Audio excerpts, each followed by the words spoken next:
All right, welcome back to Limited Supply. This is season 9, episode 3. All right, I just finished recording a solo episode. It's my first solo episode, so you're going to hear me ask you for feedback throughout the episode. Please send me feedback.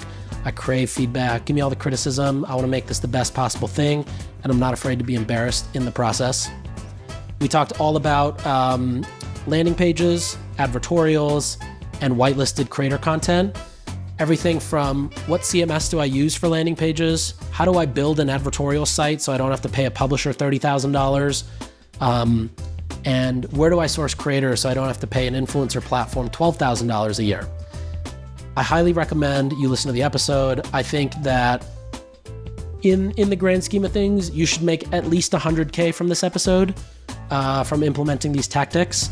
If you're a larger brand, you're probably gonna make $1 million. But this is stuff that should work right away. It's easy to implement. It's free to implement. Nothing you have to do here is going to cost you money. And if you have any additional questions, email me. I'm always happy to help. There's a bunch of you that do email me with random questions, and I love it. I love writing responses to those and providing a bunch of examples, so don't hesitate to do that. And yeah, I'm curious to see what you think. First solo episode coming right up, and I'll see you right here.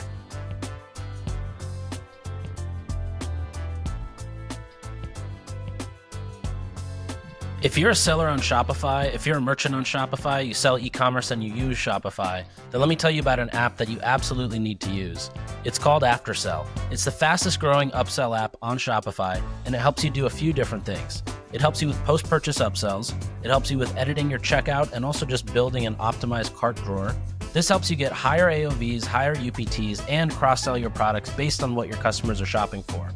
If you have someone buying a backpack on your site and you also sell luggage, you can use AfterSell to cross-sell luggage or vice versa. It's used by over 25,000 brands, including Jones Road, Hexclad, Skims, True Classic, and more, and on average, their clients see an AOV boost of up to 30%. On top of that, from your order confirmation page, you can generate revenue with AfterSell's network offers.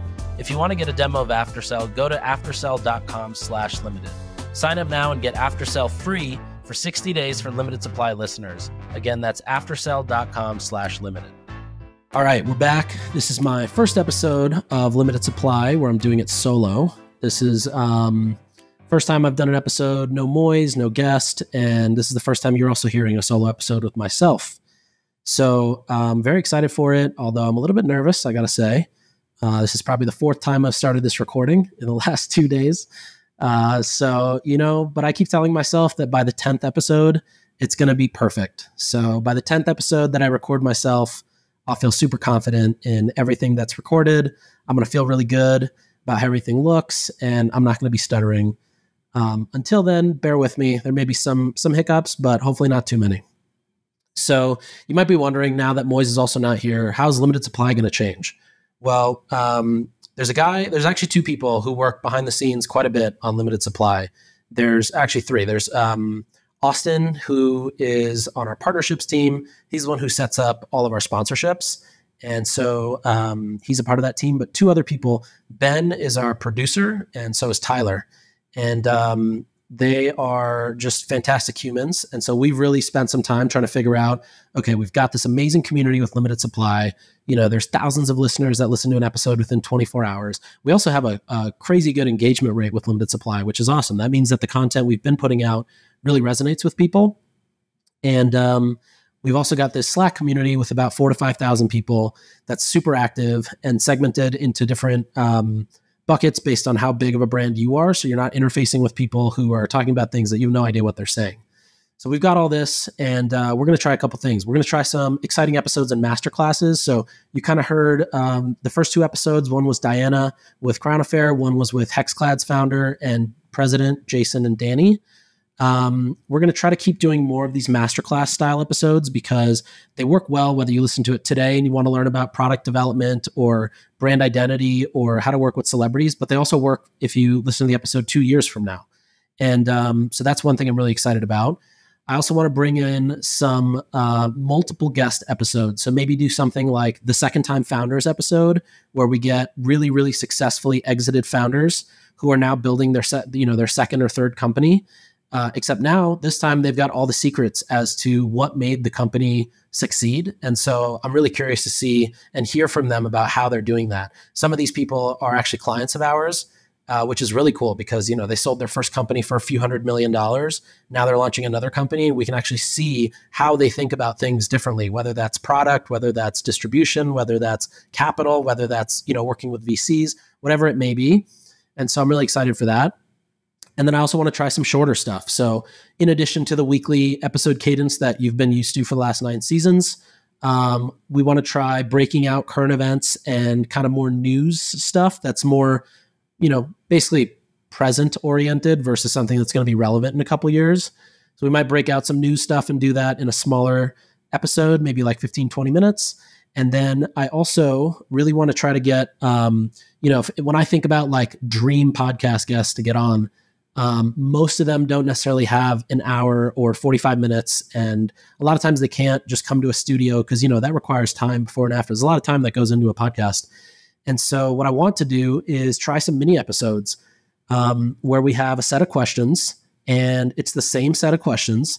And the idea would be whether I run into somebody at the airport and I've got a mic on me, or I do a FaceTime call and we record it, to get in front of really cool, smart, innovative, kind of like on the front lines type of people, whether that's founders or celebrities or whatever it is, and just get them to do a quick 5-question episode, something that's fun and quick and doesn't take too much time.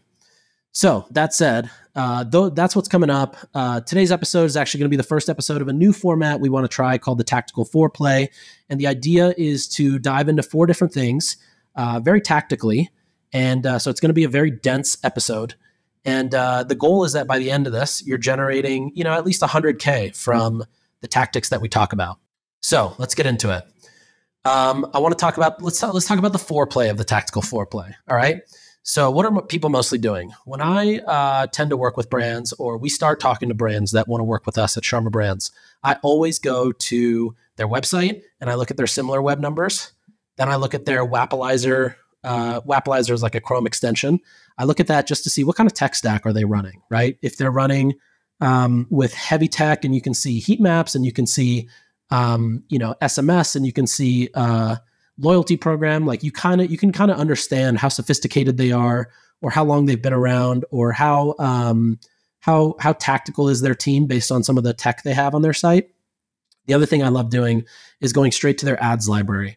And the ads library gives me a really good understanding of how sophisticated are they when it comes to thinking about messaging, angles, offers, funnels, even just like how are they presenting themselves, right? Are they running traffic to the homepage and a product page? Are they just using static ads? Are they innovating on different formats of ads? Just gives us a really good understanding of what they're doing. So today's Tactical Foreplay is actually going to be really focused on new customer acquisition. And I want to talk about 4 specific things, 4 specific strategies, and go super in depth, even giving you the know-how of how to do this on your own. So obviously I do it, but you don't need to hire me because I'm going to tell you exactly how to do it on your own so that you can do it for yourself or, do it for a friend. Now, as we know, the hardest thing to earn, right, is attention. This is why celebrity brands do so well. When you have a celebrity brand, let's take Gordon Ramsay, right? When Gordon Ramsay tells you about cookware, you're listening.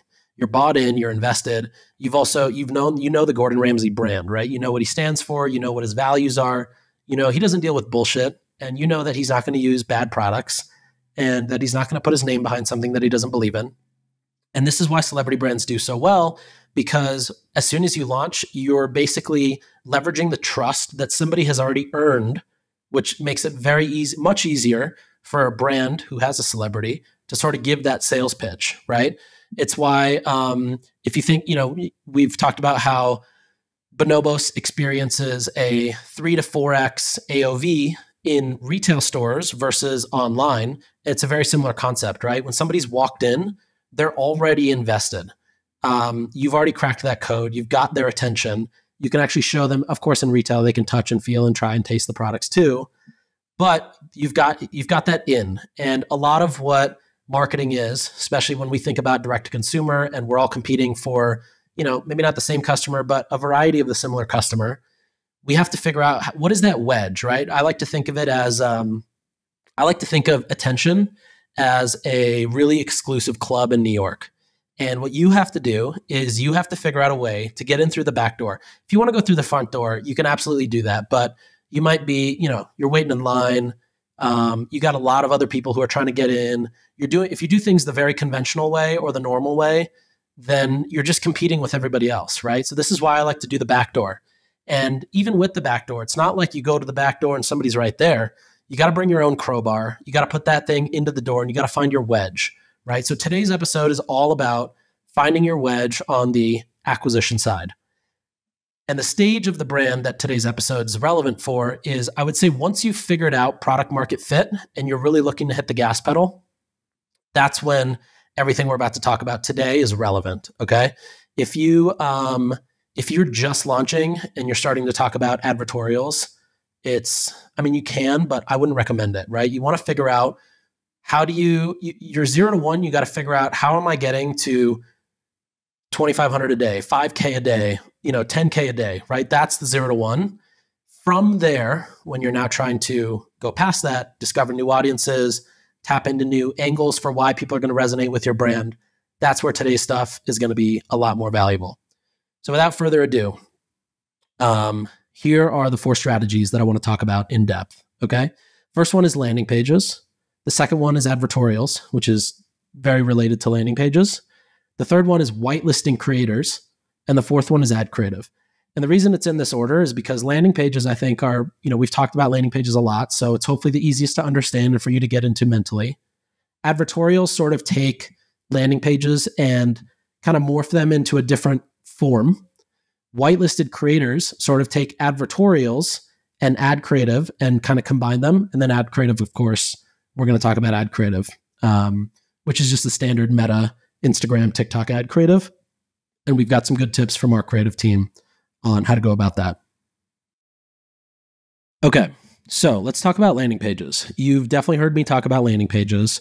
If you actually want, you could go to nik.co/cookbook, and you'll see a landing page guide I made for hooks a while ago. We've actually since shut hooks down, which we can talk about on another episode. But that cookbook is still there, and it's like a 30-page deck on every section to have in a landing page and what it should be and examples of it. So it's a good resource to use. The first thing I want to talk about is the angle. Now, the angle really is that wedge, right? It's how you open the door. And the angle is something where you use it to relate to somebody so that it hooks their attention, but also then relates back to the benefits of the product, right? So I used to work with this brand called Lundberg, and they make these really tasty rice cakes, and they're just really good snacks, right?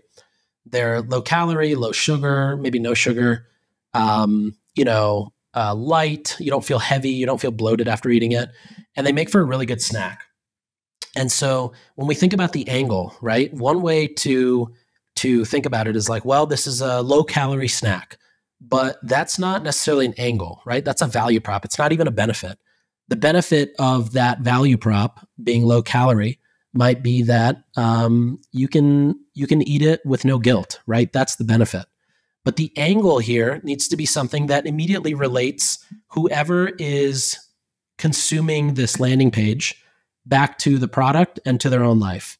And so I'll give you an example. So let's say we're targeting moms, and we want to get moms on board to start buying Lundberg, and whether they buy it online or they buy it in store, they put it on subscription. We need an angle. And so an angle here would be, the pre-workout snack or the after-school snack that kids love, right? Now that's a fantastic angle. And what does an angle do? An angle kind of sets up this overarching theme for what that landing page is going to be. Because even though this landing page will have all the normal sections, right? Hero section, social proof, a comparison chart, a shop section, maybe a bundle builder to build, pick your flavors or the variants you want, put it into a bundle and get a deal. Everything from a copy standpoint or an illustrative or graphics or icon standpoint will still ladder back up to that angle of an after-school snacks for kids that moms love, right? The how it works part, that might include recipes that kids love, or the comparison chart might include comparing the rice cake snack to, a piece of toast with peanut butter jelly, just like comparing, you're having a bunch of empty carbs here versus a little bit more protein here without all those extra carbs. Whatever it may be, the angle sort of helps you set up what is the reason that somebody is here. And it really gets somebody to buy in more emotionally versus just being like, oh, it's a low calorie rice cake, right? That's not as exciting as, hey, I can help you get a after school snack set up for your kids, and your kids are going to love it, and you're going to love it too as a mom because of what's inside. Really, people buy into solutions, and each angle is a different way to portray a solution for the product you're selling. Now, the other thing this requires, sometimes in order to figure out what the angle is it requires some research, right? And research is done, a lot of people tend to do research on social media, going through their own channels. What kind of DMs am I getting? They might go through customer service to see what are the most common questions that I'm getting as a brand that people have, when they're about to make a purchase. Honestly, the place I love to go, there's two places. One is Reddit, because on Reddit, people are super unfiltered. They speak as if, nobody's listening to them, nobody's watching them. And then the second one is TikTok. And TikTok is because, very similarly, people are super candid on TikTok. That's kind of just the culture of TikTok, is to be super candid. And everybody knows that anything that's kind of overproduced on TikTok doesn't even work. So I love to go straight to TikTok search or Reddit and just search for what are people talking about it? How are people speaking about the brand? Are they talking about it in a way that kind of portrays it positively, negatively? Do they have questions about it? For Lundberg, for example, are there moms that talk about it? Maybe that's where I'll get the idea for the after school snack, right? And so the research part is super important and needs to get done. This is actually the piece that most brands or people who may build landing pages, they kind of forget this, right? Because you go to a landing page builder or you find a good page template that you want to use, and you sort of just change the content on the page, or you try to follow this template. But unless you have an angle at the top, and then the research to support that, it's just not going to hit as hard, right? You want to think of this as a very continuous red carpet experience where somebody feels like they're adding to their knowledge as they're scrolling, and it all ladders back up to that top angle. Okay, so we've talked about the angle, we've talked about research. Now, the next thing I like to make sure is every section. So I think of sections as push and pull sections. You either have a section that is pushing information to help somebody make an informed decision of whether or not they're going to make a purchase, or you have sections that are pulling for people's credit card, right? So you're either pushing information or asking for people to whip out their credit card. And I like to either have it where you have back-to-back sections pushing information, or you have alternating push and pull. You never want two pull sections back-to-back, because that gets needy. It gets, nobody wants a needy person. Nobody likes needy people. And so you want to have the alternating, of course, with CTAs throughout. As far as length goes, I'm all about, at least 8 to 10 sections on a page. You can definitely have more. I don't actually think there is a downside to having more. Some people have said that there is a downside to long landing pages. I don't believe so, because in my mind, if I've got CTAs on a landing page, this person can leave whenever they want to, right? I don't need them to read till the end. As soon as they feel like they have the information they need to decide whether they do want to make a purchase or whether the product is not for them, they should either click the CTA and go to checkout, or they can bounce. But if they feel like they don't have enough information, then they have the luxury of continuing to scroll if you've got a page that's, 15 to 20 sections. And essentially, you might be thinking, okay, how do I get to 10, 10 sections? Sure. I can do a hero section. I can get some information sections, comparison chart, social proof, etc. How do I get to 15 or 20? Well, the reality is obviously there are different sections you can add, like the ones I just mentioned. And those are kind of the obvious ones. But just think about answering these 5 questions over and over and over again. Okay. The questions are, the first one is, what is the product?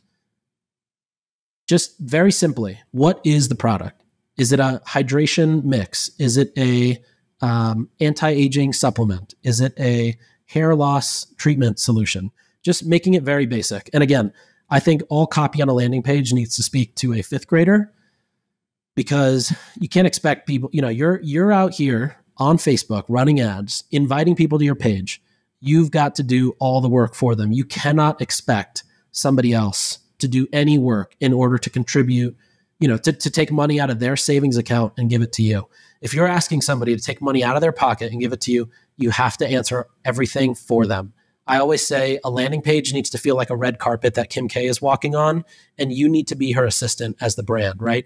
As she's walking that red carpet, any question she has needs to be proactively answered. And so that's why I'm a fan of multiple section or, longer landing pages, because as they're going, they can continue to answer these questions in their head. Okay, so back to the 5 questions. Sorry if I run off on tangents. I just get so passionate about landing pages. First one is, what is the product? Second one, how does it benefit me? The third one, why should I trust the brand? The fourth one, how does it compare to other options on the market? And the fifth one's a 2-parter. It's, when will it arrive if I order it today? And what if I don't like it? Now, the how does it benefit me one is strictly just reinforcing benefits, right? So let's say you get your hero section and you explain the product, you're going down the page. Now let's think about, how does it benefit me? Well, that could be a very clear UGC section, right? Where you just have customers who talk about how the product changed their life. That answers that question. Now you go to the next one. Why should I trust this brand?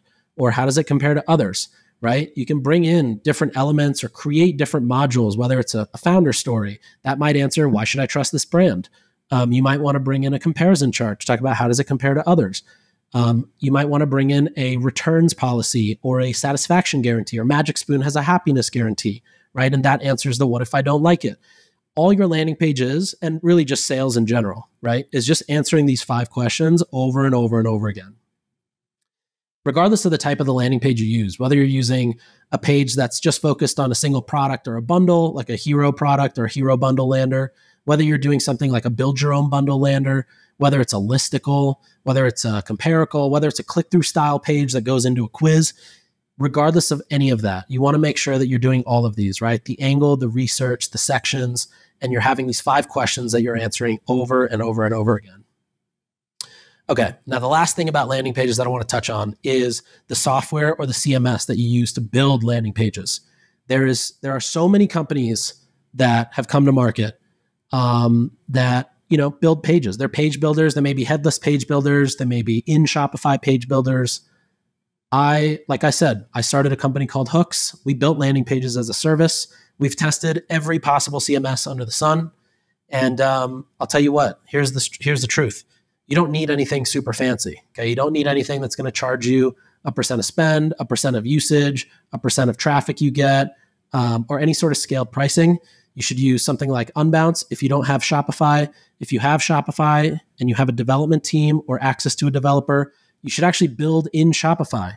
Shopify 2.0 is very modular. So if you build something for a landing page in Shopify 2.0 and it works, right? You see that from a heat map that the engagement rate's really high, or people are clicking there, or people are slowing down, spending a lot of time in this new section that you built. You can actually take that and put it into any other page on the site, which is why I'm a big fan of using Shopify. If you have Shopify, you don't have Shopify developers, then I'd recommend you use Replo. And the reason is that Replo is super easy to use. It lives within Shopify. You don't have an issue of subdomains with pixels that are now cross-tracking across domains. And it's just a very easy thing to use. They've also got great support. And so that is what I would recommend from a landing page standpoint.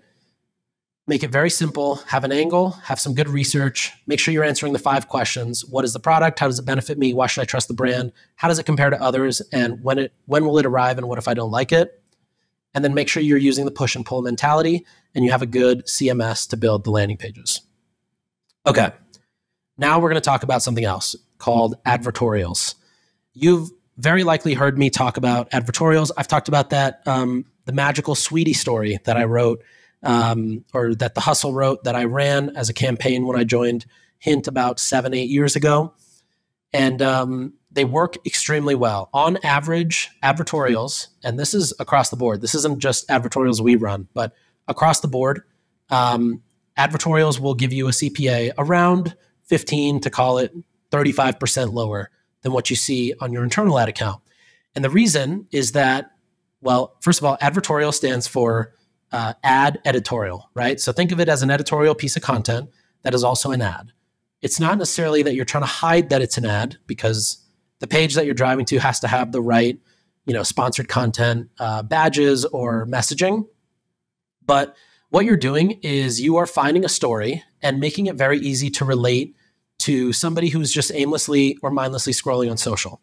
Have you ever wondered how brands like Jones Road and Hexclad are optimizing their customer journeys by increasing AOV and post-purchase upsells? Well, they all use AfterSell. AfterSell is used by over 25,000 brands and has been shown to boost your AOV by up to 30%. Not only that, but they also have a proprietary network offers feature that has generated tons of net revenue for brands like Perry Ellis, True Classic, and American Eagle. This allows you to drive sales on your own site and add additional revenue through showing ads in your post-purchase funnel. If you're interested to learn more, get a demo at aftersell.com/limited. Sign up now and get 60 days of AfterSell free for limited supply listeners. Once again, that's aftersell.com/limited.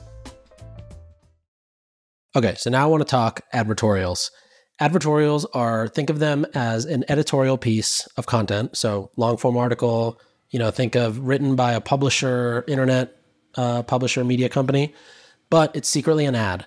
And you see a lot of this with like Refinery 29, they might talk about some big product that just launched in Sephora. It tends to be something that traditionally media companies have always done to drive in-store traffic, because what they do is arbitrage impressions, and the cost of impressions against, let's say a $50,000 article for this big publisher name, and you're really buying the cosign and some guaranteed number of impressions.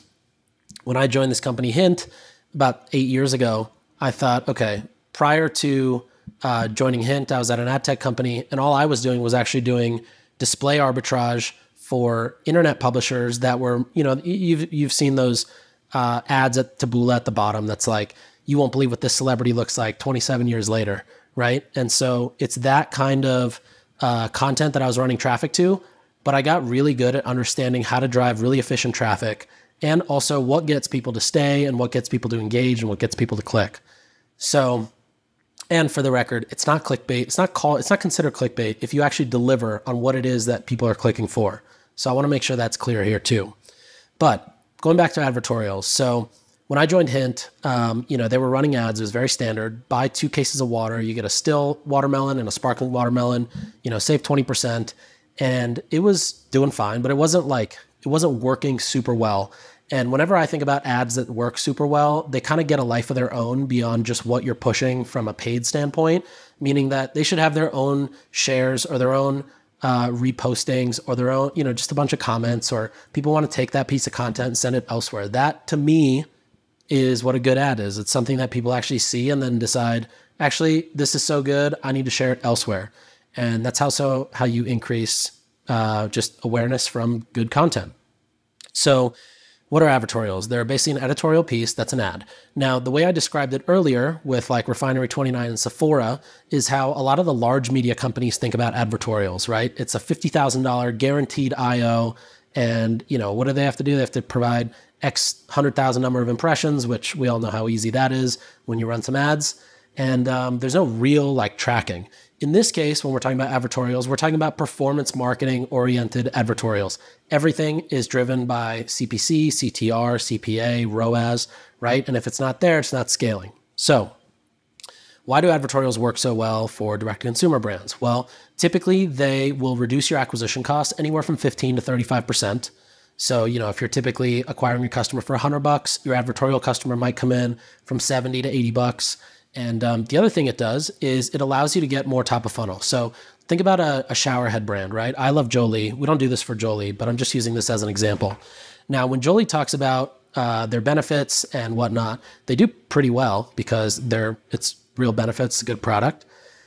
But then how do you think about tapping into new audiences or people that are unaware of the brand or people who don't realize how contaminated water is, right? You can write an article about, actually we did run an article a long time ago about when you travel, do you notice that your skin gets drier or your hair gets dandruff or, your scalp gets itchy?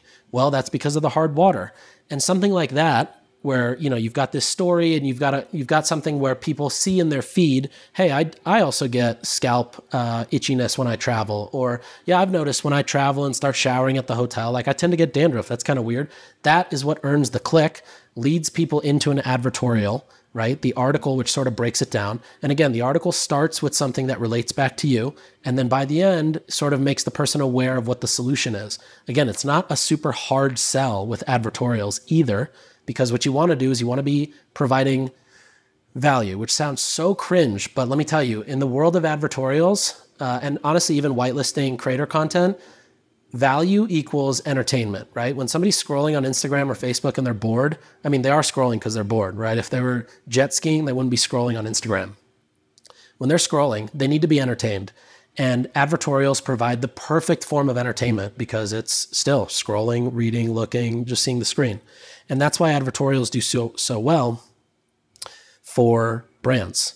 Now, how do they differ in flows of traffic? Well, typically when you have a brand, like let's say Jolie, right? If they're just running traffic to their site, they're going from Facebook to a landing page because they're smart.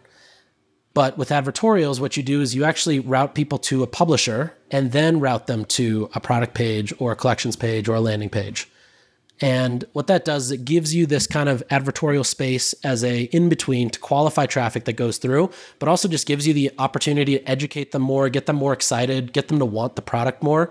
And that's why advertorials work really, really well for products that are high AOV, high barrier to entry. You know, they maybe require a 10-minute onboarding quiz to understand what type of shampoo that you're supposed to get, or the custom formulation for your dog's food, right? These types of things do really well with advertorials because as somebody is reading it and relating to the content and saying, oh, I've also been thinking about the dangers of just feeding my dog kibble versus fresh food.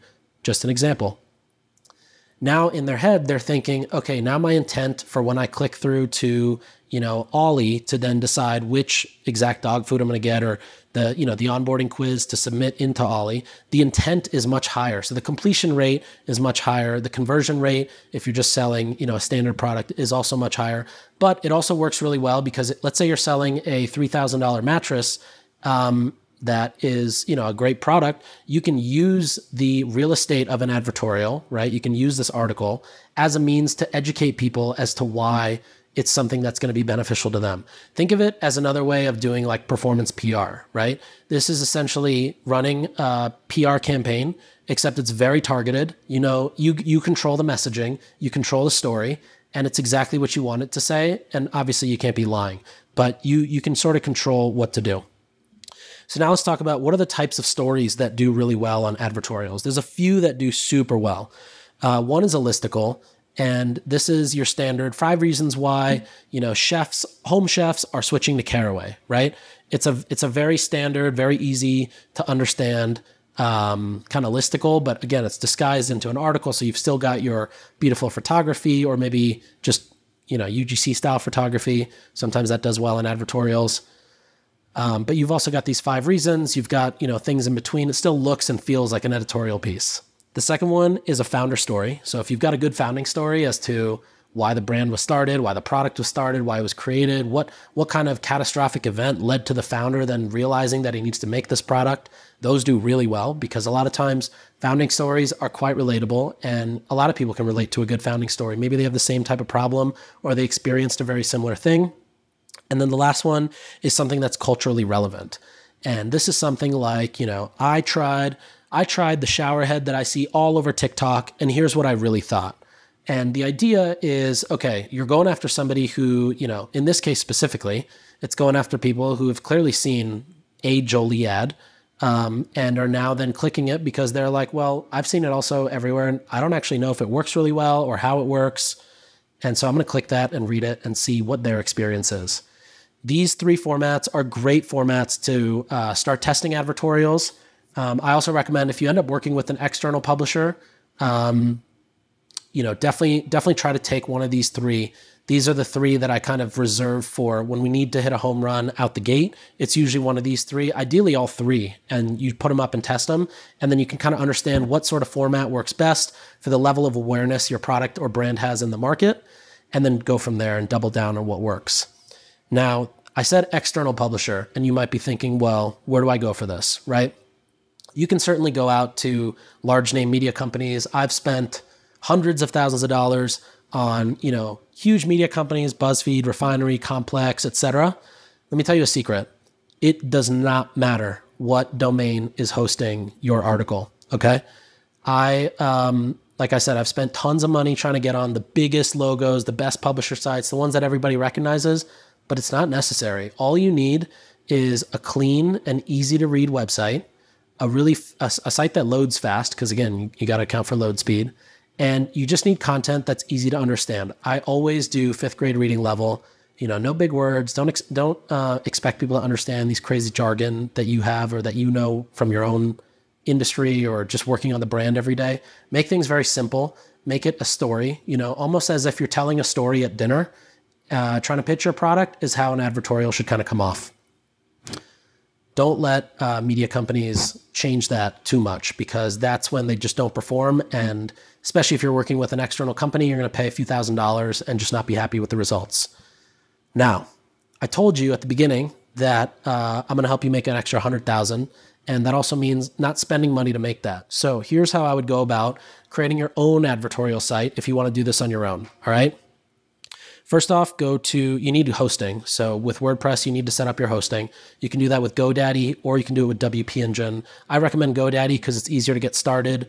Once you get to, some of our sites now have millions of sessions per month. So we're on WP Engine because we have extra server space, but just start with GoDaddy. Get your domain, get something that's easy to understand, feels universal. I have one called shetoldus.com, right? It sounds like an editorial site you want to read something on, or it sounds like a place you'd go to for a trusted product recommendation. And so that's one that I chose. And actually, if you go there, you'll see the end product of what I'm describing right now. So you get your hosting, you get your domain from GoDaddy. Then you go to ThemeForest. That's themeforest.net. Under WordPress, go to blogs and find a theme that's under $100. Honestly, most of them should be under 50. You want to make sure it has a high reviews. So, at least 4 stars, and decent amount of people have reviewed it. And then pick one that you like and buy it. You want to make sure the theme that you buy also comes with a downloadable or a demo theme template as well. And that means that when you then open up your GoDaddy hosting, right, for WordPress, and you import the WordPress theme that you just bought from ThemeForest, you can actually upload a demo theme. And that's actually what you see right now on shetoldus.com. That's a demo theme file that I uploaded just to show you guys what it looks like. And now from there, I can actually go into the back end of WordPress and I can delete all the articles that are currently there. I'm probably going to want to get 15 to 20 pieces of content that are up. And that way there's some content on the site if somebody's browsing around. But really what I want to use this for is to make sure that the formatting of the content is really clean. There's no email pop-ups, there's no banner ads, there's no interstitials, there's no sidebar. I want to make it super clean, super easy to read, especially on mobile. Think of a low, a halfway brightness, no Wi-Fi iPhone screen, right? And don't think about iPhone 15. Think about an iPhone X or an iPhone 11. And make sure that it's easy to read, easy to understand. It's really just, a lot of it is like, can your eyes easily track the text and understand what's being said? From there, start putting your articles up, test those 3 angles, the founder story, the culturally relevant one, the 5 reasons, throw it all up there. Create a new Facebook pixel, add it to that publisher. You don't want to use your existing Facebook pixel on the publisher site because that's going to trick your current pixel to think there's a bunch of traffic, but it's not super qualified. So create a separate pixel that you can retarget from. And then before you start running the ads, you actually need to create a Facebook and Instagram page for the publisher. Make sure that's also linked. And then when you run the ads, they now come from the publisher versus just from your brand. And this is where you're going to get much higher click-through rates. This is where you're going to get people who are going to click for the content or for the entertainment. If it just comes from your brand, it's just another sales pitch. It's not going to be as effective, and you won't really get a good test out of it. Okay, so that's advertorials. And again, if you've got questions for advertorials, DM me on Twitter, email me. I'll make sure you get your questions answered. Now I want to dive into whitelisting creators. So again, you've started running ads on your own, you found a good place, you're at a good CPA, now you're looking to scale. Well, one of the easiest things you can do is actually work with creators. Now, creators and influencers and celebrities are 3 completely different things, okay? Let me explain. So celebrities are red carpet, if they walk outside, they've got paparazzi, They're basically analog influencers is what I also like to call them. They are, they've been around, they've good name recognition, but they're not always the best with driving direct sales, right? So I'm not a huge fan of always using celebrities. Obviously, we work with celebrity brands and those have been successful, but I've also worked with celebrity brands that are not successful. And the reason is actually the biggest differentiator is that the celebrities, if they're native to creating content, meaning they feel comfortable whipping their phone out and recording a video and talking directly to a camera, and they can do that on the fly whenever they want, whenever they need to, those are actually the ones that tend to do really well. The ones that don't are ones where they sort of expect to have a photo shoot set up anytime they need to contribute to the brand, or they've got their 4 agents involved. Those are not necessarily successful ones. So that's celebrities. There's influencers, which I think of as more just digital celebrities. They're people who have built an audience by creating the content that they create, right? Celebrities tend to have, they've built an audience because of they played a fictional character in a movie, or they played a fictional character in a TV show, or they're known for one thing, but that's not the reason they have their following. If that makes sense to you, as I talk about it with influencers, right? Like Emma Chamberlain has a following because of the YouTube content she creates, or Mr. Beast, same thing, or whoever, podcasters too. Podcasters have an audience because of the stuff they're constantly putting out, right? It's like a single subject matter in which their audience knows them by, versus celebrities is like, yeah, I like them as an actor, but they've played 27 different roles, so I don't really know what they stand for, right? There's values and things they stand for that come through on the influencer side that don't come through on the celebrity side. On the creator side, and by the way, influencers, celebrities, they both have followings. Creator side is you're not really working with them for their following or for their reach. You're more so working with them for the purpose of the content that they create. A lot of times you can find content creators that are really good at creating content. They just don't have their own following. They might be really good at speaking to a camera and knowing how to communicate something or talk about how a product is different, but they're not necessarily, structured and building an audience and all of those things, which is totally fine.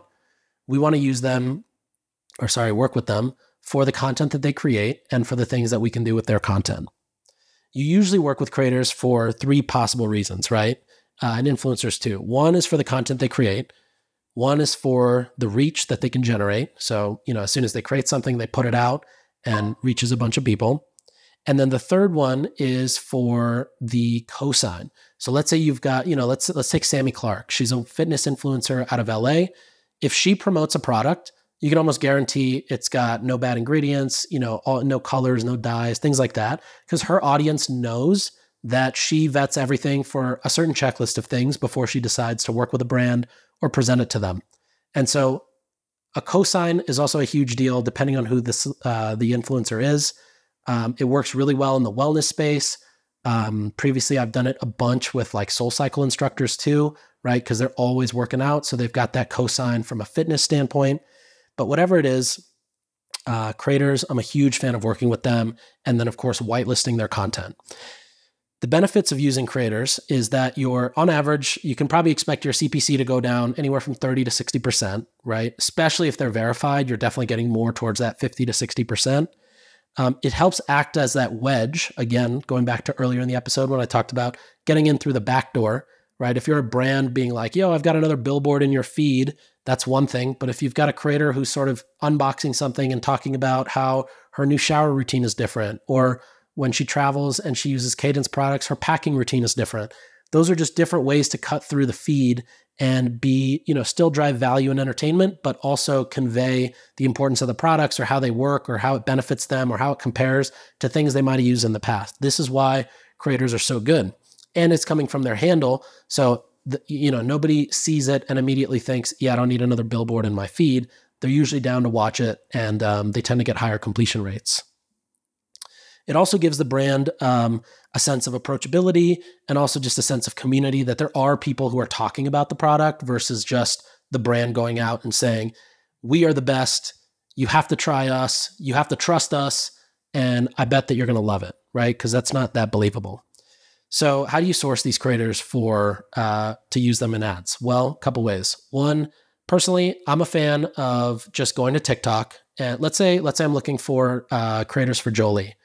I'm just going to go to TikTok. I'm going to search hair wellness before and after, right? Or skincare, get ready with me. I'm just going to find people who are really good at creating engaging content by searching for things that are within their realm. And then I'm just going to reach out to them. I'm going to DM them on TikTok maybe. Sometimes you can't do that. They have an Instagram link in their bio. You can DM them on Instagram. If they don't have an email in their TikTok bio, then you can actually go to Instagram. A lot of times they definitely have an email in their Instagram bio, and just send them an email and just say, hey, this is what we're trying to do. This is our brand. If you're interested, we'd love to send you product to sample it. And if you like the product, we'd love to work together. That is probably the best way to do it. You absolutely can use platforms to do this. But honestly, for your first set of creators, I'd recommend just doing this manually. Personally, I'm also a fan of finding creators that you can scale with and continue to grow with versus just creators where you find them once through a platform and then you work with them once or twice. And then the goal is, like we're done working with you, apply to the next campaign. I'm not a huge fan of that. I'm more of a fan of let's find a handful of creators. Let's work with them. Let's see who does well. Let's see who we like working with. And then how do we find the ones that we really like and just continue to double down and build that relationship with them. I think Allo actually does a really, really good job of this. When you think about the creators that they work with, they tend to be the same ones over and over again. Of course, they add new ones, but they do a really good job continuing to build relationships with creators over time. Now, when it comes to making sure creators are speaking properly or properly, talking about the brand in the way that you want or the product or pitching it right, here's what I like to do. So there's either two ways to do it. If the creator has used the product, loves the product, and has been using it for a while, right? Then you could just kind of let them do whatever they want. Let them know what the end goal is or the purpose is for the content and just be like, hey, you create a piece of content, you know what the goal is, right? And the goal that you tell them shouldn't just be sales, because if this is running as an ad, the goal is actually a click, or the goal is to get somebody interested in the product, right? It's not necessarily to sell within the ad. So you could do that. I've done that before and it works. When it works extremely well. When it doesn't, it could be kind of, sometimes you're like, damn, I really should have just put together a brief because that was an expensive collaboration. The other way to do it, which I think just comes out a lot with much more consistent results, is you actually write out a brief. So you write a full brief, hey, this is the emotion that we want the person on the other side of the screen to experience. This is the action we need them to take. It's clicking the video because they're interested. It's getting interested in the product. Maybe if it's for a brand that's selling in retail, it's just walking away knowing, X, Y, and Z benefits so that when they go into Safeway or Costco and they see the product, they remember that, right? So making sure the sound bites are clear. But you give them a brief. It's got that at the top, and then you've got your angles. So you can just script out what the angles are. You can script out all the meat in the middle, and then of course script out a few different call to actions. I'm a fan of having like 3 to 5 for each, because that gives your video editor the opportunity to then make, 15 or 20 videos out of it and properly test in more of a performance-oriented manner which hooks work best, which end card works best, which meat of the video works best. And you can then decide how to then go about it, and also decide, like, for future creator collaborations, you now know which angles work best when it comes from a creator or for different audiences you're trying to target. When it comes to editing, you want to make sure that you edit this in a way that doesn't feel like it's overproduced. So, I'm a fan of using captions or fonts for captions that are native to TikTok, Facebook, Instagram, etc. You don't want to have like crazy branded captions and a bunch of animations and a bunch of things flying in and out and changing the thing to show B-roll. You definitely can, but like don't overdo it, because the goal is to have something that feels contextually native to the feed, whether it's the advertorials or whether it's the creator content. It needs to be something that feels contextually native to the feed, and that's why they perform well. That's why their CPMs are a little bit lower. That's why the click-through rates are a little bit higher, because it feels contextually native versus feeling like just another billboard in the middle of your feed. Now, the last thing I'll say is you don't necessarily need somebody who is a content creator to be a creator. There's a bunch of brands that we've worked with where their founder tends to be the creator. In fact, we just did something with a brand and we had the founder create a lot of the ads. We just gave her a script of what to say. We chopped it up in the right ways and it performed it was the best ads they've ever run. So you can just have the founders do it. If you have a good social media person, you can have them do it. It really, if you're listening to this, you work at the brand, you do something, you can do it. It doesn't need to be that crazy. And just remember too, like you're recording this and then sending it to an editor. So you can take as many takes as you need. But what I will say is once you figure out a way to keep pumping out content like this, and obviously the most scalable way is to either have a creator on retainer or somebody internally who's really good at this, it makes it very easy to continue to acquire customers. And also just launch, you have a promo coming up. Okay, we can get UGC style ads or creator style ads for a promo. We have a new product launch coming up. We can do the same thing. We have a partnership that we're doing. We can do the same thing. It just makes you more versatile and agile, which obviously is a marketer's dream. Okay, so I just checked the time. We are running way over on this episode. So what I'm going to do is I'm going to save the ad creative portion for another episode. It's about 15 super tactical tips on how to think about ads. And we're going to save that for another episode. Maybe we'll call this the tactical trio instead of the tactical foreplay. And let me know how you like the episode. Email me n@sharma.com, DM me on Twitter, Mr. Sharma. Leave a comment in the podcast reviews. I'm very curious to see what you thought. I felt like I was yapping the whole time, and I tried to make it as dense as possible. So hopefully you took some good notes. And by the time this episode comes out, I may have notes on Twitter as well. So check that out if it's there. And that's it. I'll see you at the next episode. Thank you for listening. Thank you for staying till the end. And I'll see you next week.